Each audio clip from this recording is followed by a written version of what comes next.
Interactive session रहेगा पूरा। देखते हैं इसकी रेंज कहाँ तक जाएगी। मुझे ये बताइए, आप में से आवाज लगाएंगे कि किसी चीज की कीमत कैसे तय होती है? बताइए।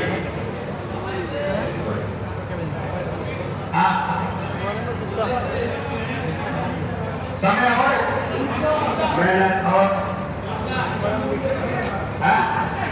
श्रम मूल्य के आधार पर, नॉलेज के आधार पर, और मैं तो लिख लो यार, फिर बोलूंगा।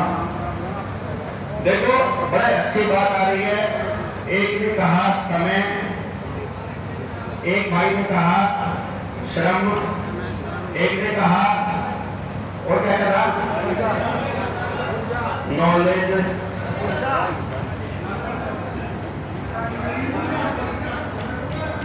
एनर्जी के हिसाब से,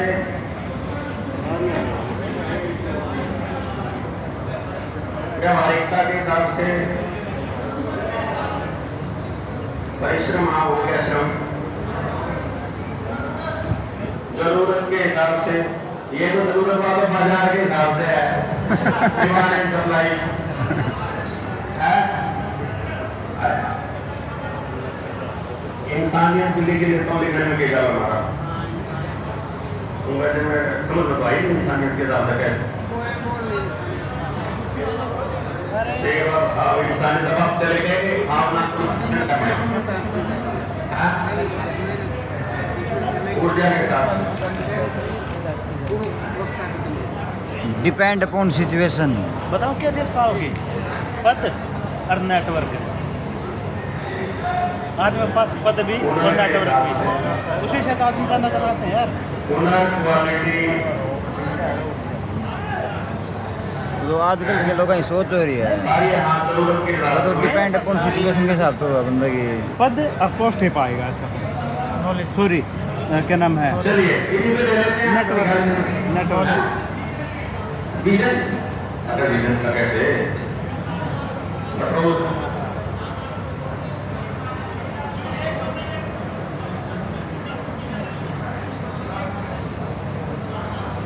कारनामे, किसके कारनामों पे समझे हैं? ज्ञान। देखो चलो हैं? देखो मैं आपको थोड़ा सा वो बता देता हूँ। पोस्ट और नेटवर्क चरित्र के हिसाब से, लागत के हिसाब से, ज्ञान के हिसाब से, देखो कई सारी चीजों का हिसाब किताब देखा जाएगा चीजों की कीमत में। अभी हम देख लेते हैं कि आप कैसे लेते हो चीजों को लेते हो। एक बुजुर्ग अपने, हाँ यहाँ तक आ सकता हूँ कम से कम। एक बुजुर्ग अपने पोते को एक पत्थर देते हुए कहता है कि ये बाजार में बेच के आ। लेकिन डिपेंड अपॉन सिचुएशन। वो लेके जाता है, विश्वास सामने से कोई कुल्फी वाला आ रहा था या कोई सामान बेचने वाला आ रहा था, उसको बोलता है कि ये ले ले और मेरे को कितनी कुल्फी दे देगा। वो बुजुर्ग ये कहा था कि तो उसकी कीमत पता करके आ, इसकी कीमत क्या। तो उसने कहा कि ये भाई इसकी तो मैं ज्यादा तो मेरे किसी काम का नहीं है, तो खाना पत्थर है, पर मैं खाली पेज मेज पर पेज उड़ना उड़ जाए तो इसलिए पेपर वेट की तरह इस्तेमाल करूंगा। एक कुल्फी ले जा, ज्यादा करे तो 2 कुल्फी ले जा। उसने सोचा मेरे दादा ने मुझे इसकी कीमत पता करने के लिए बोली है, तो कुछ ना कुछ तो इसमें खास होगा। तो बंदा आगे चला गया, उसको आगे से मास्टर जी मिल गए। मास्टर जी ने वो पत्थर देखा, बोला यार बड़ा सुंदर लग रहा है, लगने में ये है, तू एक काम कर, इसके मेरे से 1000 रुपए ले जा। अब उस बंदे का हौसला बढ़ा कि ये चीज, वो तो एक कुल्फी दे रहा था, ये 1000 रुपए दे रहा है, तो इसकी कीमत कुछ ना कुछ मिल सकती है ज्यादा।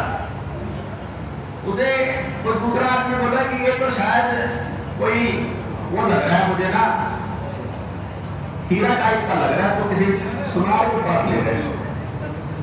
वो सुनार के पास गया, सुनार बोला भाई से कैसा है, ये है एंटीक पीस, सही तो कीमत इसकी बताएगा जो पुरानी चीजों को देखता है कि तो पता होगा, मैं जितना मैं जानता हूँ उसके हिसाब से तू मेरे से 10 लाख रुपए लेके जा सकता है। अब उसको होना होगा बड़ा तो बोला हाँ एंटीक वाले कौन लोग कहाँ मिलते हैं, तो वो पहुंचा फिर किसी ऐसे आदमी के पास जो पुरानी चीजों का संग्रह करता था। और जब उसने वो देखा पत्थर देखते बोलो तेरे पास कहां से आया है, ऐसे उसकी आंखें खुली लगी, क्या हो गया? ये तो फलाने किसी पुराने राजा की रानी ने उसकी शादी में पहना था, इसकी तो मुंह मांगी कीमत मिलेगी। बोला कितनी मिलेगी? तू बोल कितनी चाहता है? वो बोला मैं एक बार अपने दादा ने पूछा हूं। वो वापस उससे लेकर पत्थर अपने दादा के पास आया, बोला वो तो पहला मुंह मांगी कीमत। बोला तू बता तुझे कितनी चाहिए? बोला मुझे नहीं पता इसका अंदाजा की कीमत कैसे मैं किसी कीमत तय करूं, क्योंकि उस राजा के पुरखे अगर कहीं मिल गए उस जौहरी को जिसने उसकी कीमत लगाई थी, वो उसको उससे भी बड़ी मुंह मांगी कीमत देने को तैयार हो जाएगा, क्योंकि उसके साथ इमोशनल वैल्यू अटैच हो जाएगी। पर सुनार ने उसकी कीमत ज्यादा कैसे लगाई? जैसे हीरे की कीमत है, हीरे की कीमत कैसे लगती है? मेरे कुछ मित्र हैं हीरा व्यापारी, तुमसे पूछता हूं कि तुम हीरे की कीमत कैसे लगाते हो? एक नॉर्मल इंसान तो नहीं देख पाएगा कि हीरा, जैसे उसने हमको एक डायरी और पेन दिया था एक बार, और उस पेन में हीरा लगा था, तो वो हीरा जो लगा था वैसा ही हीरा उसकी दुकान पे रखा था, उसकी कीमत लिखी हुई थी वहां पर उस हीरे की जो उसमें लगा था, तो 3 लाख रुपए लिखी हुई थी। और जो मुझे पेन दिया उसके ऊपर भी वो वैसा ही लगा था हीरा। तो मैंने कहा यही वाला हीरा है क्या? सेम मेरे लिए वैल्यू तो महंगा पेन है। बोला ये इससे और इसके में थोड़ा फर्क है, नॉर्मल आदमी नहीं देख पाएगा कि डायमंड में क्या फर्क होता है। कि डायमंड का जो बेस है, बेस से जो लाइनें ऊपर आकर उसको क्रिस्टल बनाती हैं, वो अगर बिल्कुल परफेक्ट है तो ही हीरे की कीमत आती है, अदरवाइज चमकता तो कोई कांच का टुकड़ा नहीं है, कोई दिक्कत नहीं है। तो उसने बताया कि जो पेन में लगा है ये तो हमने वैसे ही किसी कारीगर से हीरा काटते समय गलती हो गई थी, जिसकी हीरा व्यापार में कोई कीमत नहीं है, तो हमने पेन में काटा दिया काट के। बाहर कितना दिखाई कहीं कोई इसकी वैल्यू थी नहीं, पेन वाला लगा के आदमी सोचता है मेरे पेन में हीरा जरा हुआ है। अब ये बात सिर्फ हीरा व्यापारी को पता है कि एग्जैक्टली उस प्रिसिशन की क्या कीमत है, लाइट की किरणों को बेंड करने की जो कैपेसिटी है हीरे की, उसकी क्या कीमत है। वो जो हीरे का आइटम आपके गले में टंगेगा और वो जो लाइट जो नेगेटिव एनर्जी आती है, उस नेगेटिव ऊर्जा को जो पुश करता है वो हीरा, ये उसको मालूम है। इसीलिए उस हीरे की वैल्यू किसी बीमार आदमी के लिए, जैसे कोई घर में किसी के ओपरी पढ़ाई हो रही हो, नेगेटिव ऊर्जा का असर हो, उसके लिए वो उसकी वैल्यू और भी बढ़ जाएगी, क्योंकि वो उसको स्वस्थ रखेगी। जैसे सोना और चांदी है, इन धातुओं की अपनी एक वैल्यू है, जो वैल्यू अब आजकल तो जैसे वो अपना सुना है, अपना सरकारी सुना कर गया वो ये कहते हैं कि आजकल लोग शौक में खरीदते हैं, आजकल लोग असली फायदा नहीं उठाते सोने का।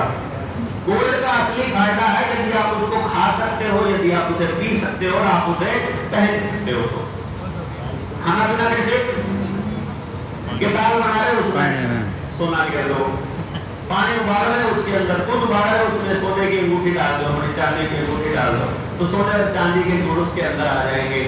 तो आप वो वाला दूध वो वाला पानी पियोगे तो ही मतलब एक्चुअली वो असली असर उसका है कि 24 घंटे अपने पास महिलाएं हाथ में इसलिए नहीं रखती थी कि नन्नू दिखाना मेरे पर इतनी मोटी मुट्ठी है, वो इसलिए है कि अपना धोया वही किचन में धोई खा गया, दाल बन गई उसमें घेर दी, और जिस टाइम पर अपना निकाल के अपना लग। समझ आए बात आपको? इन धातुओं से उपचार भी होता है, तांबा है उपचार करता है। सोना इसलिए महंगा नहीं है कि ये मतलब इसलिए तो है ही कि वो खराब नहीं होता, साथ में इसलिए भी क्योंकि उसके अंदर औषधीय गुण है। इससे इसकी कीमत और बढ़ जाती है। इसीलिए मोदी जी कह रहे हैं, अडानी का पालतू कुत्ता बोल रहा है कि सोना नहीं खरीदो, क्योंकि सोना खरीद लिया और सोने की वैल्यू पता लग गई। हमारे पास ऐसे वैद्य हैं जो बड़ी से बड़ी बीमारी का इलाज गारंटी शुदा करते हैं, सिर्फ धातु से। वो सुरेंद्र ने बताया कि वो क्या करते हैं, 2 लाख रुपए लेते हैं आपसे, बीमारी के इलाज की गारंटी है। और 2 लाख रुपए में क्या करता है, 2 लाख रुपए का सोना और चांदी और तांबा खरीद के उसका वो धातु का एक वो बनाते हैं और आप ही को दे देते हैं। मतलब आपसे 2 लाख रुपए देके आप ही को उसका सामान बना के दे देते हैं कि इसका पानी आपको ऐसे पीना है, इसको ऐसे इस्तेमाल करना है, ये चीज ऐसे करनी है, बस उसी से आप ठीक होने चालू हो जाते हो। नहीं, अगर आप ठीक हुए, सामान उसको दे दो, पैसे वापस ले लो, इतनी भी गारंटी है। तब तक रेट बढ़ जाता है उसके लोग बचते हैं, उसके कोई नुकसान नहीं है पैसे वापस देने में भी। पर हमको तो नहीं मालूम है, हमें तो नहीं मालूम ना धातु के असली इस्तेमाल क्या थे, हमसे छुपा लिए गए, नॉलेज छुपा लिया गया। तो फिर किसी चीज में वो वैल्यू मतलब कैसे क्या हुआ होगा कि किसान ने गेहूं उगाया और उसका गेहूं 25 रुपया किलो खरीद लिया, किसी बनिए ने, किसी आड़ती ने, किसी दुकानदार ने या सरकार ने 25 रुपया किलो, 2500 रुपए क्विंटल है ना रेट किसान के गेहूं का, 1600, 1700, 1800। वही गेहूं एक बनिए ने खरीदा, 24 उसको सड़ाया और उसको सड़ाने के बाद उसका ब्रेड बनाया और फिर हमको वो 100 रुपए का आधा किलो बेच दिया।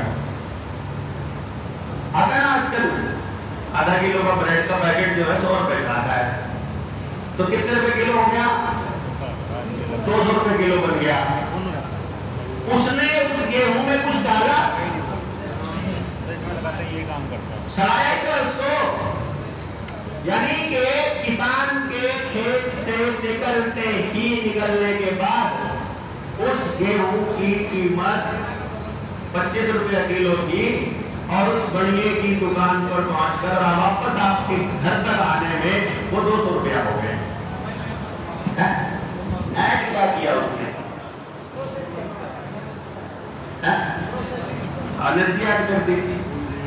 मैं किशोर भाई को बुलाने की बात कर रहा था, मैंने सत्यप्रकाश भाई को बोला था कि किशोर भाई को बुलाना। जब हम वहां गए तो वो अपने हाथ से कपड़ा बनाता है, किशोर अपनी कपास उगाता है, अपना खड्डा बना रखा है, अपनी कपास को अपने आप रुई में, फिर धागे में, फिर कपड़े में कन्वर्ट करके फिर खुद सील के खुद पहनता है, अपने बाल खुद काटता है, कोई मशीन इस्तेमाल नहीं करता, कुछ भी नहीं करता। वो बंदा हमने देखा बहुत जेन्युइन तरीके से जीने वाला बंदा। उसने हमको बताया कि किसान की कपास जो मिलती है बाजार में, उसमें 1 किलो कपास से 350 ग्राम रुई निकलती है। 350 ग्राम रुई से 300 ग्राम की पूरी बनती है, धागा बनता है, और 300 ग्राम के धागे से 300 ग्राम कपड़ा बनता है, और 300 ग्राम कपड़ा 1 मीटर बाई 1 मीटर होता है। यानी किसी को कमीज, पैंट कमीज के लिए कपड़ा चाहिए, कुर्ते पजामे के लिए, तो 5 मीटर कपड़ा बहुत है। मतलब कितने किलो कपास बहुत है, 5 किलो कपास। 5 किलो कपास में आपका एक कुर्ता पजामा तैयार हो जाता है। किसान को कपास की कीमत क्या मिलती है, एमएसपी 700 रुपया, ये 7,000 रुपया, 7,000 रुपया, यानी 70 रुपया किलो। तो एक कुर्ता पजामा की कपास कितने रुपए की हुई, 350 रुपए की। और कुर्ता पजामा लेके कितने में आता है किसान बाजार से, अगर जेन्युइन कपड़ा हो तो 1000 रुपए मीटर से कम नहीं आता। जो वो कपास बेच रहा है उसका वो कपड़ा बना लेगा तो 1000 रुपए मीटर बेचने की गारंटी मेरी है, अगर आप बनाते हो अपने हाथ से। लेकिन किसान को ये दिखा दिया गया कि बाजार तुम्हारी नियत वो नियति है। आप बताओ 350 रुपए की चीज 1000 रुपए में बिक रही है आपकी, आपको क्या करना है? खाली अपने परिवार को उस कपास से कपड़ा निकालने की विधि में शामिल ही तो करना है, नहीं? उस गेहूं से ब्रेड बनाने की प्रक्रिया में शामिल ही तो करना है। अभी हम निर्मल भाई के पास गए थे पंजाब में मानसा में, आप कैसे मिले कोई उनसे? निर्मल भाई से निर्मल नाम था, अमृत, सॉरी अमृत भाई, अमृत देसी बीज वाले बंदा नहीं, पंजाब गए तो वहां मिला बंदा। वो कहता है किसान बेवकूफ है जो अपनी फसल को बिना उसमें वैल्यू ऐड किए बेच रहा है। किसान को किसी ने बेचना, उस वस्तु का इस्तेमाल ही नहीं सिखाया। एक एग्जाम्पल दिया उसने, क्योंकि आजकल का मौसम था, तो उसने बताया हमारे पास ये खरबूजा है, खरबूजा बाजार में क्या रेट बेच रहा है किसान? 5 रुपए किलो। किसान क्या रेट बेच रहा है? 5 रुपए किलो बेच रहा है किसान। किसान जो मंडी में दे के आ रहा है 5 रुपया किलो, कितना? और बाजार से मिल रहा है उसको कितना? 20, 30 रुपए, 35 रुपए, 40 रुपए ऐसे मिल रहा है, 50 रुपए भी मिल रहा है, ठीक है? 5 रुपए बेच रहा है, और उसी का बेटा अगर शहर में रहता है तो 50 रुपए खरीद के खा रहा है। बोले ये हो रहा है हमारे साथ ना, इतनी बड़ी ठगी चलती है जिसका अंदाजा हमको नहीं है। अब वो अमृत भाई क्या कहते हैं? वो कहते हैं हम यहाँ दूसरा खेल खेलते हैं, हम यहाँ खरबूजे का लंगर लगाते हैं, खरबूजे का लंगर लगाते हैं, यानी फ्री में खिलाते हैं। जितने किसान खरबूजा उगाते हैं वहां लाइन में लग के अपनी जैसे स्टॉल लगी है ऐसे स्टॉल लगा लेंगे, रास्ते में आने जाने वालों को खरबूजा खाना है तो ठंडे में रखे होंगे, ठंडे से निकाल के काट के उनको खिलाएंगे, काट के उनको आप जाओगे, पैसा कुछ नहीं, जो देना दे जाओ, नहीं तो उनको चक्कर जो दान स्वरूप को दे जाए, ठंडे या मीठे या कोई दिक्कत नहीं है। फिर किसान को बचता क्या है? कहता किसान को बचता है खरबूजे का बीज, और वो जो बीज बचता है उसको सुखा के 1 रुपए का एक बीज बेचते हैं, और एक खरबूजे से 300 बीज निकल जाता है, तो एक खरबूजा 300 रुपए का बिकता है। उस बीज को कौन खा रहा है? पहलवानी करने वाले, जिम में जाने वाले, खेलने वाले, स्वास्थ्य का ध्यान रखने वाले मगज के रूप में दुकान से लाके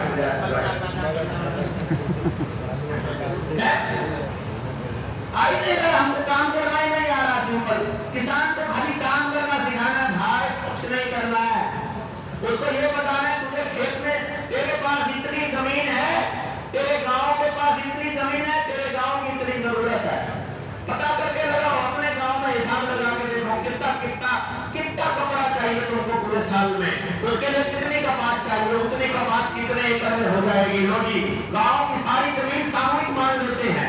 मैं आप सब लोगों से मैं मान लेता हूं कि मैंने ये गांव पाल लिया, थोड़ा गलती कर दी होगी, गांव में चला गया मैं इस गांव में आया हूं, इस गांव एक गांव में जितने घर के मालिक होते हैं उतने लोग तो बैठे होंगे। अरे यहाँ है यार, 2000 वोट का गांव होता है, इतने लोग तो बैठे यहाँ, ठीक है?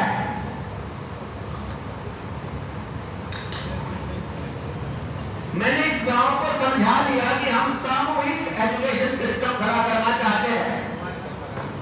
मैंने इस गांव के लोगों को बताया कि हम ऐसा समाज बनाना चाहते हैं, तो आओ हम एक बात पर सहमत होकर देखते हैं, क्या आप तैयार हो? ये हम देखेंगे, तैयार हो? अब हम ये बताते हैं, यहाँ पर बैठे हैं 100 एकड़ वाला जमींदार बैठा है, मान लीजिए आपके पास 100 एकड़ जमीन है, ठीक है? आपके पास 2 एकड़ जमीन है, और ये मेरे जैसा लंगर है, 3 लोग हो गए, बीच बाकी बीच में इनके साथ हो गए, ठीक है? इनके पास कोई जमीन नहीं है, इनके पास मात्र 2 एकड़ है, इनके पास 100 एकड़, सबसे बड़े जमींदार यही है इस गांव में, बाकी सारे इनके बीच के। अब मैं आपसे ये कह रहा हूं कि भाई हम इस पूरे गांव की जरूरत के हिसाब से अपना जीवन जीने की प्रक्रिया शुरू करेंगे तो हम दो चीजों पर सहमत होते हैं। पहले नंबर पर कि बच्चे सबके साजले हैं और बेटी सबकी साजली है। तैयार हो? आप बताओ कितने लोग हाथ खड़ा करके तैयार हो? तैयार हो? आवाज आनी चाहिए, आवाज निकाल के साथ हाथ भी साथ, ठीक है? क्योंकि यहाँ से क्लैरिटी आएगी कि हम तैयार हैं। ये ट्रेनिंग सिर्फ इसलिए नहीं कि आपको लेक्चर सुनाया जाना है, ये ट्रेनिंग इसलिए नहीं है।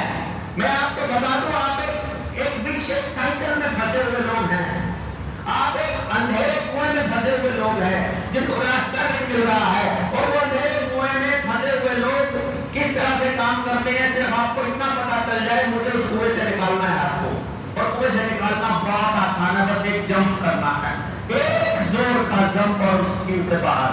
आपने अपने घर में लड़ाई की है? आपके घर में किसके घर में लड़ाई हुई है आज तक? आप जरा करके बताओ। अरे कभी नहीं है, सबको है, जिसके भी घर में लड़ाई हुई है, आपने कभी नोटिस किया है? लड़ाई शुरू करने वाला बिल्कुल सेम डायलॉग से लड़ाई शुरू करता है। हम सेम डायलॉग जवाब देते हैं, फिर वो सेम डायलॉग बोलता है वापस, फिर वो सेम डायलॉग बोलता है, फिर सेम डायलॉग आता है, सेम आता है। बताओ कितने लोग सहमत है इससे? ये बात सही है कि गलत है ना? यानी कि हम बिल्कुल सेम डिट्टो तरीके से लड़ाई करते हैं, अर्थात हम लोग वहीं के वहीं फंसे रहते हैं।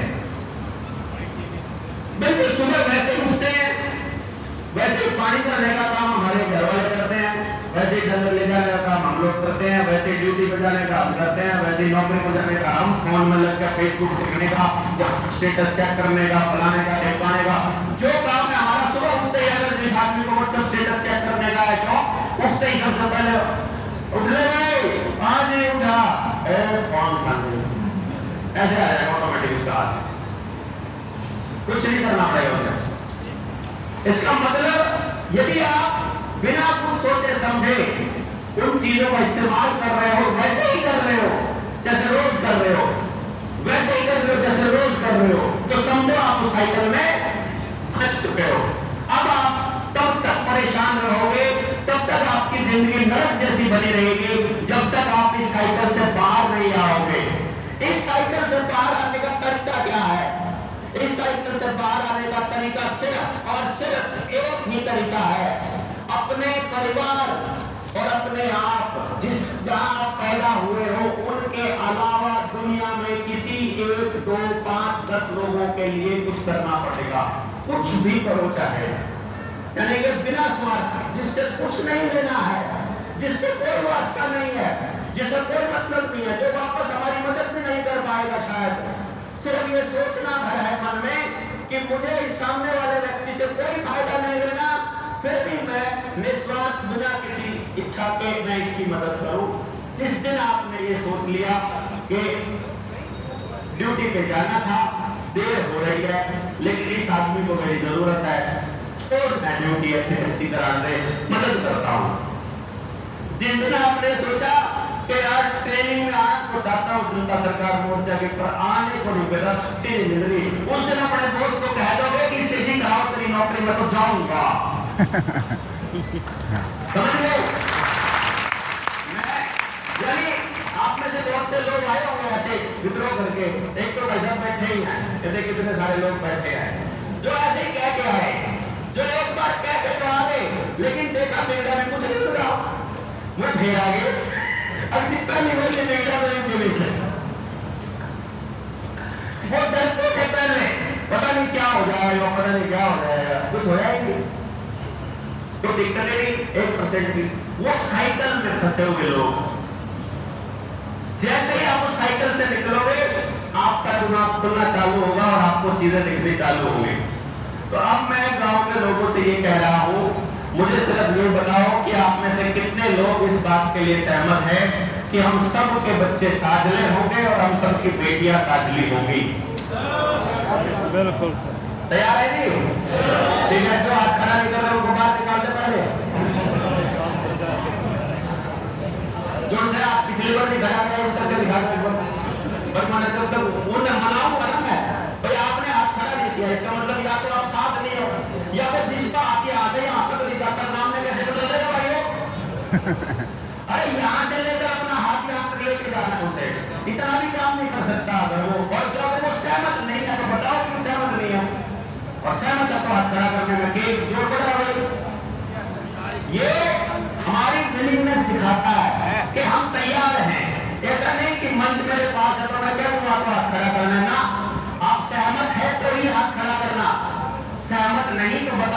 बात में गलती है, किस में यह गलत बात है? बताओ जी कौन कौन सहमत है? मेरे को जब तक एक बात खराब मुझे नहीं, मैं पूछूंगा क्यों नहीं हुआ, तैयार क्यों नहीं हो? रेडी है? ठीक, डन। अब मेरा पूरा गांव, मैं इसे गांव मान रहा हूं, आप इसे अपना गांव मान लो, ठीक है भाई? ये हमारा गांव है और मैंने जोर लगा के, मुझे 10 साल लगे ये गांव हाथ पिलाने। गलत तो नहीं कह रहा हूं मैं? मुझे 10 साल लगे। सोचते हो कि आपको जाके कल 5 मिनट में समझ आ जाएगा ये बात? ये आज तो इस टाइम मैं बोल रहा हूं, मैंने किसी ट्रेनिंग में नहीं बोली है। इसका मतलब मैं आज ये मेरे अंदर फीलिंग आ रही है कि मेरा गांव तैयार हो गया है। आज मुझे ये फील हो रहा है कि मेरा गांव तैयार हो गया, ठीक है? और अगर मेरा गांव तैयार होने में मुझे 10 साल लगे, तो जो मैंने और दूसरे गांव में लोग तैयार कर रखे हैं उनको ढूंढ जाओगे तो आपका गांव तैयार होने में मैं गारंटी से कहता हूं, जिस दिन निकलोगे मात्र 3 महीने में आपका गांव तैयार है। 3 महीने में, 3 महीने। यानी जितने टाइम में मुझे पहला आदमी मिला था छोड़ने वाला, उतने टाइम में आपका गांव रेडी है। अब आपको करना क्या है? गांव में जाकर के खाली उन लोगों को ढूंढ करके लाना घर है। लाना मतलब मेरे पास, आपके पास नहीं, कि भाई जो मोर्चे की विचारधारा से सहमत हैं, जो लोग देवेंद्र भाई को सुनते हैं, जो अपनी व्यवस्था बदलना चाहते हैं, जो जमीन जानवर अपना वापस पाना चाहते हैं, रोटी बेटी खेत तेरा खाप की व्यवस्था बनाना चाहते हैं, जो शिक्षा, स्वास्थ्य, न्याय, राजनीति, खेती और धर्म से पूंजीवाद का खात्मा चाहते हैं, वो आदमी आ जाओ। बस इतना आवाज लगानी है, पूरे गांव में आवाज लगा लगा के। 2-4 बात और है, मैं बता दूंगा, वीडियो रिकॉर्ड करके गांव में चालू कर दो, आप कर्जे बनाओ। जितने लोग इकट्ठे हो, सिर्फ वो चाहिए हमारे को, सिर्फ वो चाहिए। यहाँ 10 ट्रेनिंगों में आ जाओगे, 20 ट्रेनिंगों में आ जाओगे, देश नहीं बदलने वाला। गांव में 10 बार जाओगे, वहां से बदलेगा। आपकी अपनी टीम बनेगी, वहां से देश बदलेगा।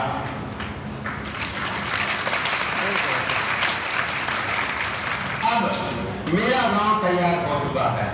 रोटी बेटी माटी के सम्मान के लिए अपनी रोटी और अपनी बेटी और बच्चों को साझा हमने मान लिया।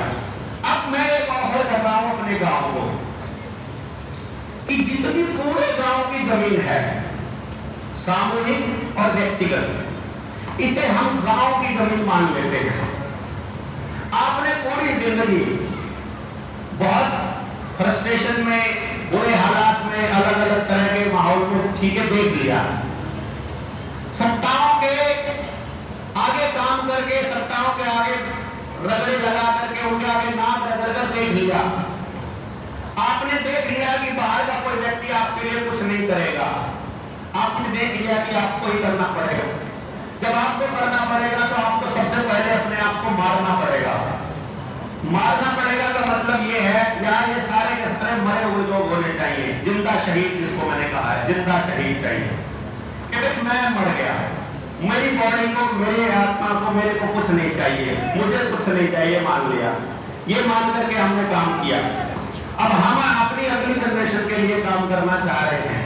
अगली जनरेशन के लिए मैं कह रहा हूं, एक्सपेरिमेंट के लिए, एक्सपेरिमेंट के तौर पर अगले 3 साल के लिए हम लोग एक प्लान करते हैं कि हम सारे लोग अपनी सारा जो कुछ, जैसे सामूहिक भोज होता है, सामूहिक भोज में क्या है कि किसी के घर में टिंडे बने, किसी के घर में घिया बनी, किसी के घर में तोड़ी बनी, किसी के घर में जो सब्जी जितनी थी जो सब में ली, कोई नमक के साथ है। तो एक काम करते हैं, आप सारे अपने घर से लाया वहां भोजन यहाँ रख देते हैं, और जिसने जो खाना खा लो, पसंद लो, अपना अपना खाना है अपना खा लो, अपना अपना किसी को देना है दे दो, आपने किसी दूसरे भाई का पसंद आ उससे मांग के खा लो। क्या हम ये सामूहिक भोज इस टाइप आयोजन कर सकते हैं? बताओ जरा, कर सकते हैं? तो फिर आज जुलाई में मैं बनवाऊंगा रोटी अपने लिए खाइयो, देखांगे फिर।